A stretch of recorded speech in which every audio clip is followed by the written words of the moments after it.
Welcome to another episode of Listening to the Wind, interviews with pioneers in the wind propulsion sector. And I'm delighted to be sitting here with Amaury Bolvin. Hello there, Amaury. Hello, Gavin. Hi, thank you for joining us. And Amaury is... Thank you for having me.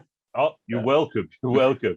Amaury is the COO of Zephyr Boree, and he's in charge of finance and business development in the company. He started work on the wind-propelled vessels segment in 2016 and had a lot of work since then, I think. So I'm really excited to see your presentation and to have a really nice discussion afterwards as well. So Amaury, without further ado, I'll hand over to you and I'll see you on the other side. Okay.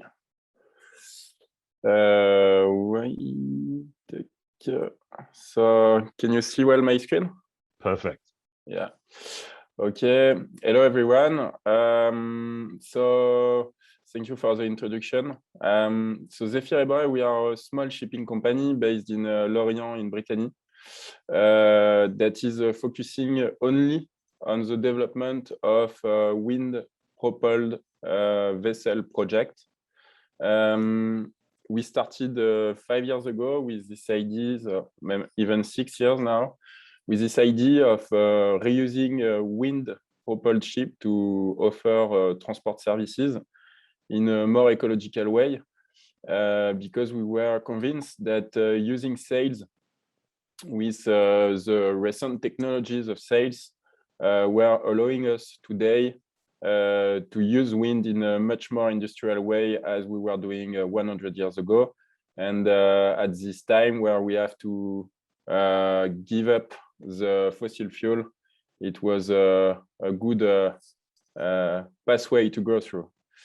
Along the years, over the last 5 years, we successfully, with our partner GIFMAR, that is another shipping company, with whom we get into a partnership for this canopy project. We succeed in winning a long-term transport contract to carry the launcher of Ariane Group, the Ariane 6 launchers, with an hybrid sail ship that we call Canopy. That is a roll and roll off ship of 121 meters long that will be equipped with ocean wings that are the technology of automated wing sails that was developed by Aero. So Aero, that is a spin-off of VPLP design, and that is, let's say, this technology is outcome of a long R&D work done by Mark van Petegem and his team.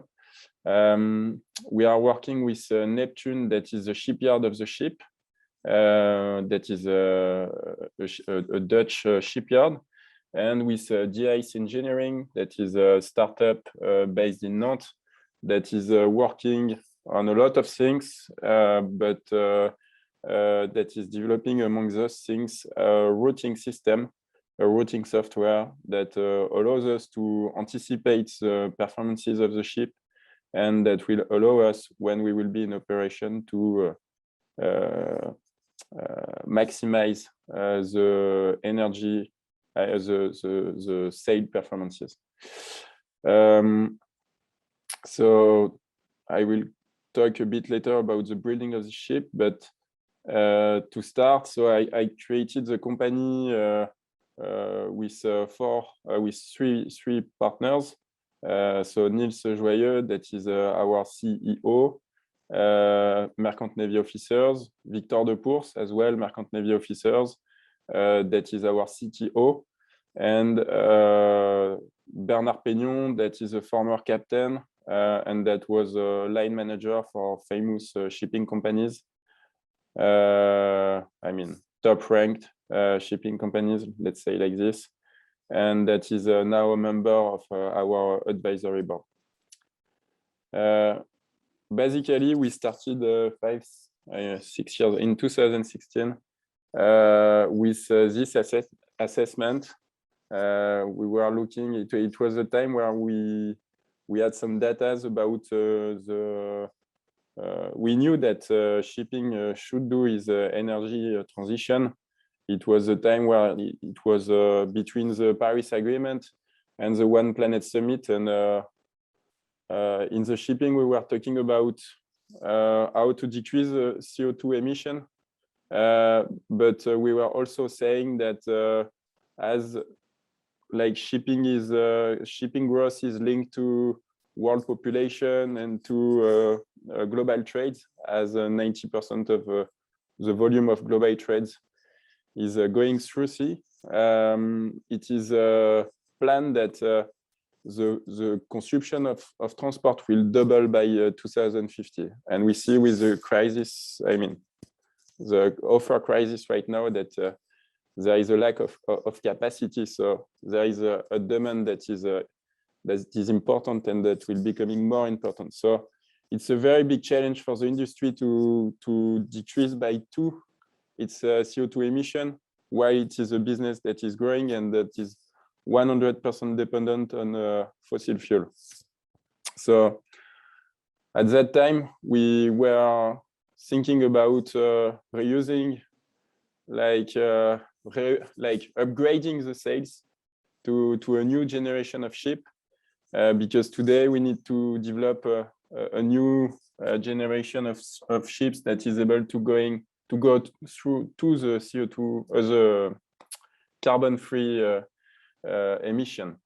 And when 5 years ago we were talking a bit about hydrogen and batteries, and with technical studies we realized very quickly that on long haul services it was impossible to use hydrogen and batteries, as it takes too much space. Then we were talking about biofuel and synthetic fuel, but it's still a long process to go before getting those fuels available at a price that is competitive. So we believe like the future is not only sails, it's a mosaic of solution. But at that time when we started, and still now, we believe that coming back to sails is a very efficient way and pragmatic way to decrease significantly the carbon footprint of the shipping. So obviously, when we started to think about that, a lot of people were like thinking we wanted to use again the old rigs. And but for us, we were inspired by other ships that was much more recent, like the Maltese Falcon, some yacht like this one, that are equipped with large scale sail, and that is a proof of concept that we can use automated sails on a big ship and on a large scale sails as well. There is cruising ships. And when we come back to the past, there was already some experimentation in the time of the oil crisis of the 70s, where some ship owners use sails in Japan and in US to decrease the cost of buying fuel. But after, when the oil price get down again, as ecology was not a matter at the time, all the sail experimentation stopped. So based on this analysis, we thought, okay, technically, it's something that sounds feasible, and so but it was the condition to make it feasible was to use the technical progress of the recent technical progress in the world of the racing sail and in the world of yachting and cruising. So we went to meet, as we are not naval architect, we are not let's say industrial able to produce sails. We were looking for a reliable technology of sails that we could use on our ship project. And we went to meet different naval architects, and we met Mark, that at the time was the only one that was working on a project to develop an automated wing sail. So he was he has this vision of combining the powerful and the performance of the wing sails, that is the technology coming from the world of racing, with the automation of sails that we can see on a big yacht and on a cruising ship. So, and when we meet him, he was working on a first prototype in 2016 to make some tests about the automation and the ability to have a wing sails that is lowerable and furlable and completely automated. And so for us, we studied a lot of different technology of sails, and the wing sails was for us the best way to produce and generate sail performances with an hybrid ship, as it allows to have lift in a very tight wind angle. And so we partner with VPLP that now is becoming Aero to industrialize this system. And they develop a second prototype that was plugged on energy observer to do a second battery of test. And based on this technology, we started to make some plan and some performance studies on wind propelled ship equipped with the technology of VPLP. But then it was for us, we wanted to be able to assess the performances that we could reach. And so for that, we did the same, the same thing as we were doing with to find a relevant technology of sails.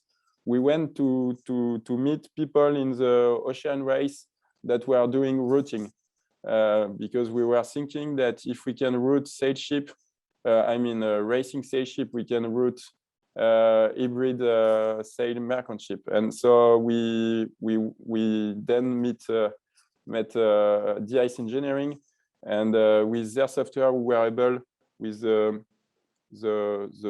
polar of the ship, the statistics of the historical wind statistics, we were able to route the ship on different lines and to assess what could be the performance of a wind propelled ship of an industrial size.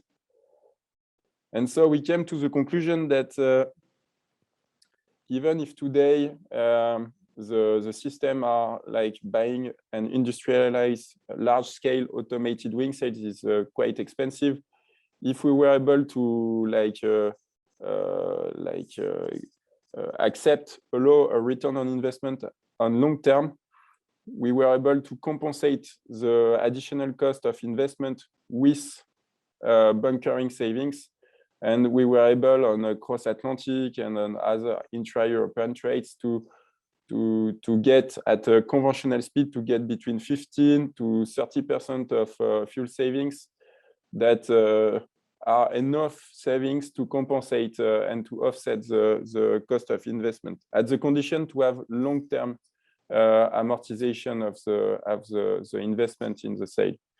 And so we realize no impact on price, limited impact on price, no operational constraints, as we are using hybrid propulsion, what allows to keep good transit time, competitive transit time, and reliable transit time. With the routing system, we were allowing to optimize the itinerary of the ship and to maximize the sail performances. And we were combining existing technical progresses, so we are not like reinventing a new profile of sails that does not exist. It's a technology with already some technical and scientific background. And so we were like at that time thinking, okay, why nobody does it? And the answer was, and we realized the answer and the challenge of our project was not so technical, but was commercial, because to integrate the sails in a competitive scheme, we needed to have a long-term transport contract to be able to have this long return on investment that will be allowed to be able to have a small impact on the cost of the solution. And as well, the part of the solution was to do things at scale and not at a small scale, but to do a wind propulsion at scale, at industrial scale, to be able to reach the market price. And so it's at this moment that we target the Ariane Group transport contract, and then we federate all the partners I talk about to go for that project, and we won it. So now we are building the ship in Poland. So all is done in Poland, and the sales are done in France. We increase the team, and now we are working on new project of wind propelled container carrier. Well, for different sailing area. Yeah. Okay, Amaury, thank you. Very, very interesting presentation. I'd like to keep those pictures up actually, but we should talk. No, it's fantastic. And getting that your holistic approach to the way, looking at it from a design perspective, but obviously for that long-term financial aspect is so critical. Yeah. And the question, why isn't everybody else doing this at the moment? That finance aspect is a key one. So I remember back in 2016, walking to presentation halls and being met with a lot of skepticism in the industry. What was your experience with bringing this kind of project forward, 5-6 years ago? I've been facing a lot of skepticism. I would say there was skepticism from 3 different parts. So there was let's say the people that are not in the industry, not technical, that I met like families, or I met they were thinking about the fact that I was doing old sail ship and that this technology was completely has-been. So I had to explain with the picture of the yacht and the cruise ship. I showed that it was something possible on big ships. Then the other was from the merchant navy industry, where people were not convinced from the technical side, but also a lot from the economical and the commercial perspective of doing that. And then there was shippers. Shippers were looking at it okay, it's interesting, but it was a recreational moment for them, let's say. And we quickly made them understand that if this project, if they want this project to work, they have to commit on long term and commit on big volumes.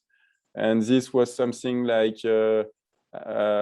was not fitting with the market condition of the 5 years ago, where contracts were short and price were cheap. So it was very difficult for us to find a commercial outcome. Now that Canopy is being done, now that there is many more and more projects that are being developed, that there is the International Windship Association, there is Windship in France. So we are with the pioneering shipping companies and the technology, the sail provider, we are building an industrial field, and that we, thanks to your association and Windship, that is the French branch, we are making our our like technology industry getting known, and so we think this more projects that are concrete and being done, and the fact that market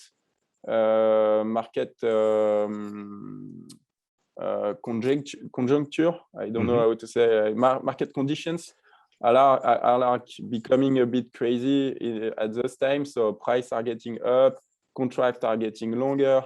So we feel like and regulation is coming. We feel that all that is making the sales more and more obvious today. And so I feel like kind of a perfect storm coming together. Yeah. 5 years ago was very hard. Like, you should explain a very long story about why sale was obvious. Today, you just say, okay, I'm working on wind propulsion, and everybody is like, oh, okay, I know, I understood that, I hear about that, and I feel it's a good solution. So I feel a very big change. And I think I would agree. Not everywhere, not in every segment, but the knowledge and the understanding of wind is certainly growing. And absolutely. And I think that development of, or that maturing of what this is all about. That it's an industrial, commercial segment as opposed to one or two small projects. Exactly. That kind of wave, absolutely. And I'm just wondering, you were talking about the drivers there. The fuel price obviously is something that's we haven't seen these levels probably since IWSA was founded in 2014. We have very high fuel prices. Then they went down to historic lows, and now we're seeing that drive forward. Going forward, in the market, where do you see those drivers coming from? Will it be more regulation?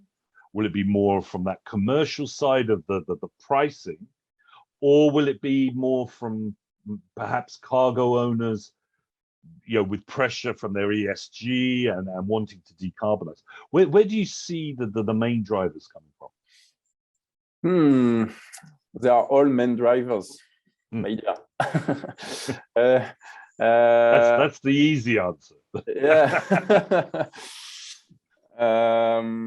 Okay, I'll change the question a little bit. Could you see the development of wind propulsion and hybrids vessels developing without one of those drivers, or do we need all three? No, we need to have shippers that are able to commit on long term, because today the systems are so expensive. So it's we need to see and to planify on long term. And the conventional shipping is built on an asset-based financing that is like short term. Let's say you buy a ship and it's getting into like a sort of a conventional range. And if you have any problem, you can sell it.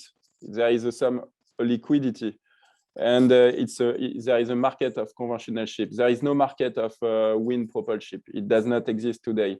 So to build that market, we need to start to initiate and to build ship, and we need to reassure all the financial industry about their relevancy.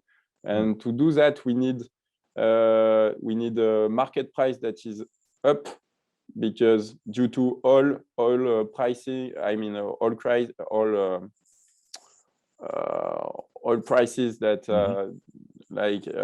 due to regulations, this can make the cost of using a conventional oil solution higher, and make the sale and the wind propulsion much more competitive. So what will incentive the financial industry and the shipper to commit for wind propulsion. So right.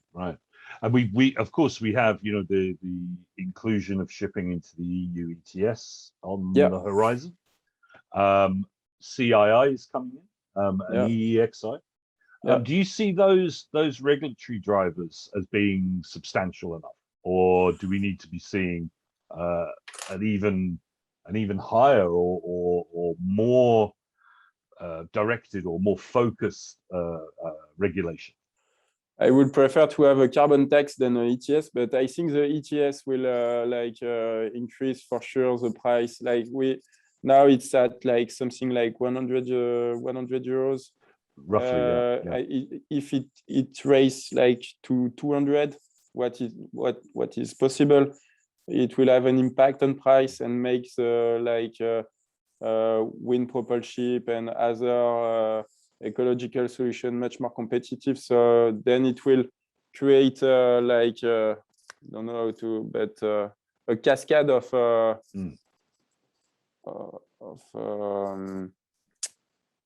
positives, if you like. Yeah, thank you. No. My English words are missing it. No, that's perfect. But I think there is a little bit of a chicken and egg there as well, and you've alluded to that, of to de-risk or to manage that risk for the financial market, they need to see demonstrators. Exactly. But then you need to finance the demonstrator. And for that you need long-term contract, and for that you need shippers. The shippers are the key of the development of the industry. You can have shipping companies that want to use wind. You can have industrial that are able to produce sails. If then you can have people that are ready to finance.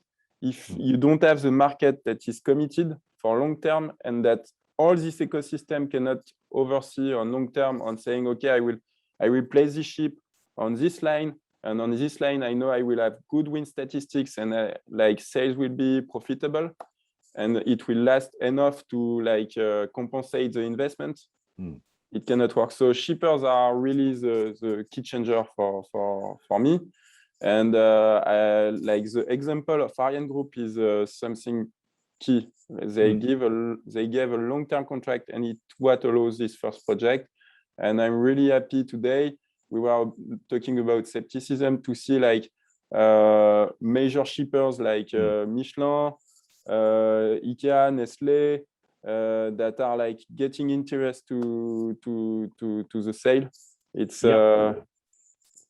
it's a kind of positive cycle. I mean, in the discussions that I've had with shippers before, at least 2 or 3 years ago, most of their advice was coming from standard industry consultants, and they weren't factoring wind in at all into that. So when I talked with them, they were quite surprised about the levels of energy that could be derived, because they were being told maybe 3% or 5% could be changed. Now they're actually being told, we can get hybrid systems, we can get 100% zero emission systems. Expensive, and they're still a decade away, but they're possible to do. So I think there's been quite a big change there. Yeah, so I have a couple of questions. One's about the Canopy project, and the other one's about the container ship project. With the Canopy, what are you looking at for the engines? Will it be a standard propulsion system alongside the wing set? You mean for the engine? Yeah. It's I mean it's a standard engine, and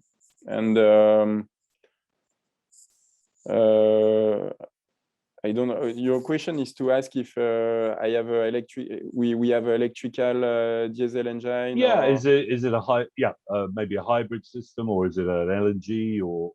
No, it's a diesel engine, like a standard engine. And we were thinking about. I mean, we thought we studied the different options like diesel, LNG, and we choose diesel. So it's a robust system that's available today. And then and there is it was the time where it's still, but LNG is quite controversial, so we were hesitating, and for getting supplies of LNG was as well difficult for us, so we choose diesel for operational simplification. So canopy 2, you'll be looking at other variations possible. Now at Zephyr Boree, we are working on how we can use synthetic fuel to complement the wind propulsion and to reach the zero emission. So we are studying all the opportunities to get to that. So yeah, it's a little bit of the Wild West at the moment with which fuels are coming through and what's going to be available. Yeah. Nobody knows the best solution, Sure. but we can say that wind propulsion is like a solution that is quite a no-brainer for us. Yeah, and compatible with any other choice that you make. exactly. Sure, of course. And on the other point, you were talking about the container ship and wind propulsion on the container ship design, which is it's one of the sort of higher hanging fruits in the sense. You know, a lot of companies look at bulkers and tankers because they have a lot of deck space, but we haven't seen as many designs coming through for container vessels. Yeah. And I was just wondering, just very quickly, are there any specific challenges that you found around that design? Yeah, the challenge in container carrier is to the unloading and the loading, unloading, and like the commercial operation with sales.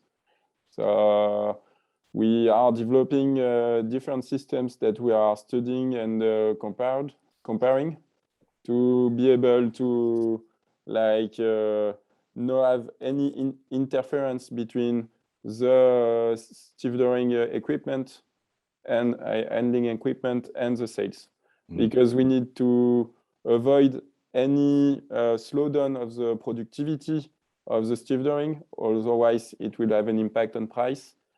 And we have to avoid any potential risk of collision between containers and the sales. So it's the main challenge, and we have been working on it over the last year. And so we did some analysis with Bureau Veritas, and we worked as well with terminals.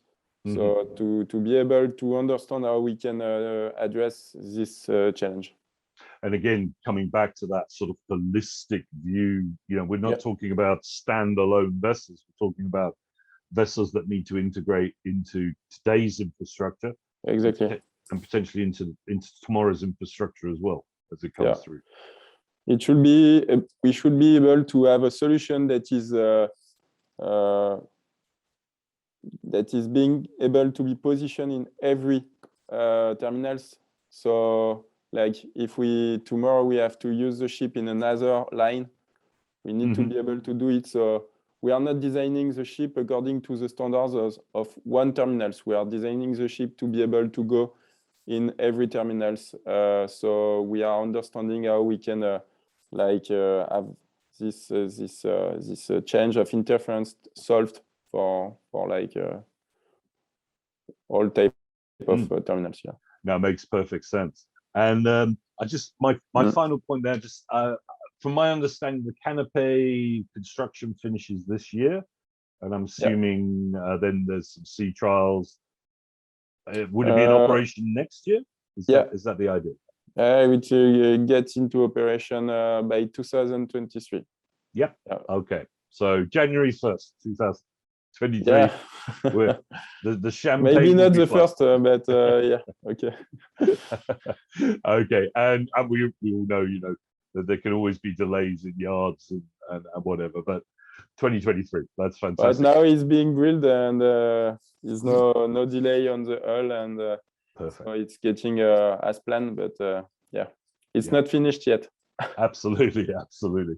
And with the just to give me a sort of, or give our audience an idea on the container vessel, you know, if you were able to get the order, the design finished, and order the build for that, when would that realistically, when would we see the first one of those realistically in the water?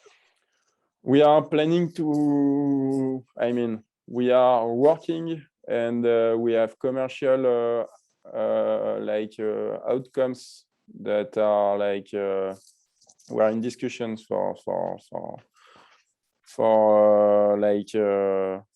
signing something this year and being able to launch the building by 2023, with willing to operate the first one in 2025. Yeah. Okay. Sounds reasonable. This good is luck our with that. Good luck with that. Yeah. So I'm just going to ask you a couple of very quick fire questions now, which we always finish our interview with a few of these. First of all, how did you get into this field? Because you're not from, or you didn't start your career in shipping, just as I didn't. How did you come into this? Well, I always since my childhood being passionate about sea and about sail, and I got friends that are merchant navy officers, and so my friend Victor and Niels were working on the technical feasibility of how to bring to build bridge between the technical progress in the world of racing and the world of yachting with the merchant navy, to being able to do wind propulsion. So they came to the conclusion it was technically something feasible, and then they were like wondering how we can make this an economic reality. And so they called me, and we started together to think about, okay, how can we sell this, and how we can finance this. So you got headhunted, basically. Yeah. So cool. it's thanks to my friends, actually. I get into the business, and I wanted as well work in this industry and change from the industry I was to that one. And as well, I wanted, obviously, as a lot of people today, it's multi-generational to have an impact in what I do. And absolutely, and I think you've chosen a sphere that has a lot of impact, and there's a huge amount of change going on in the industry. If you could go back to 2016, what advice would you give yourself coming into this? Because I'm sure you had lots of questions and not a lot of answers at that time. Looking to our history, I think we went to the right path, in the sense we went to look for market and for we had a deep reflection about how we can position this ship on the market, and how we can commercialize it. And we had as well this vision that our project was not the only one, and it was a world industrial segment that were getting into place. And so to make it working and to have a deep impact, it was necessary not to do it everything by ourselves, but to do it in an ecosystem. So we went to make partnership with VPLP, with DICE Engineering, and then we went with GIFMAR for the financing aspects, and so for the canopy, and so I think we did good, working in an ecosystem and going collaboration and focusing on commercialization. So. I think I would give this advice, but do it faster or do it better. Well, yeah. That's always nice to say in hindsight, but yeah, and I think cargo. You're absolutely the old adage of cargo is king. It stays true with all of shipping. I think. So, what is the most frequently asked question? And let's narrow it to the Canopy project, which has been quite how can I say marketed, or we've seen quite a bit in the news. What's your most frequently asked question? Is it longer? Is the transit time longer? Is it more expensive? Is it really feasible to do that? So yeah, it's let's say like the yes. common question. Would it be a yes, no, yes for those three questions? You remember the no, or no, no, no, yes. yeah. Okay, that's great. And I always ask this question to all of the projects. Have you done a life cycle analysis of the project? And We are working on sort of it. eco footprint. Yeah.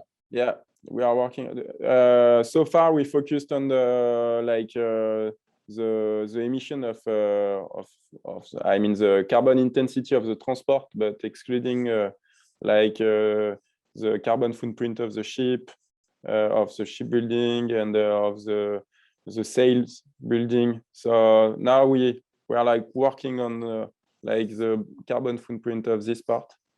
And it's something that is not easy. So we are working on it. But yeah. Oh well, excellent. I think that's a really important aspect. I think a lot of cargo owners and a lot of financiers are starting to ask those questions in quite detail now as well. So, so that's great. And my final question is: are you recruiting at the moment? Not yet, because we recruited a lot last year, but we will for sure. If we, I mean, we have a lot of like a few projects that are under commercialization, so for sure we will recruit people in the near future. So more projects, more customers, more recruitment. Yeah, I hope so. Yeah. That's great. That's great. So to wrap things up, I'm going to pass the mic, if you like, over to you for a 1 or 2 minutes. Just kind of summarize or give us the takeaways that you would like the audience to leave this interview with. So take it away.